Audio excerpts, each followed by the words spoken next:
Ali, 17 ans, se trouvait à Champigny-sur-Marne le soir des Nouvel An. Le lycéen, qui assure avoir porté secours la policière à terre, raconte comment la soirée a dégénéré. 31 décembre oblige, la soirée aurait dû être festive.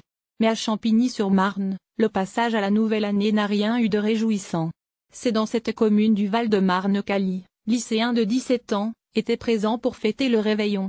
Interrogé par plusieurs médias, le jeune homme raconte comment la soirée organisée dans une salle de la ville a rapidement dégénéré, se concluant par la violente agression de 2 policiers. Accompagné de plusieurs amis, Ali arrive sur les lieux aux alentours de 22 heures. Présent dans la file d'attente, il raconte comment la tension est progressivement montée. C'était une soirée très mal organisée. J'avais des copains qui avaient fait plus de 2 heures de queue et au bout d'un moment les gens ont commencé à doubler tout le monde. Les vigiles ont alors annoncé qu'ils ne faisaient plus rentrer personne. Sauf que personne ne voulait partir. C'est là que c'est parti en vrille. Les gens s'écrasaient, tombaient, se souvient le jeune homme au micro de France Info, précisant que seulement 2 vigiles étaient présents pour 800 personnes. Les gens se sont mis à crier, à pleurer. La tension est telle qu'une personne présente dans l'enceinte finit par appeler la police. La police a fait évacuer la salle à coups de flashballs et de gaz lacrymogène. Tout le monde s'est retrouvé dehors. On a vu qu'il y avait des CRS. Ils se sont mis à nous bloquer, les gens se sont mis à crier, à pleurer, certains ont brûlé des voitures. Des gens sont partis dans les usines du quartier et brûlaient ce qu'ils trouvaient, le jetaient sur les policiers, raconte le jeune témoin sur l'antenne de BFM TV. Selon lui, une dizaine de CRS est présente. Il y avait de la fumée.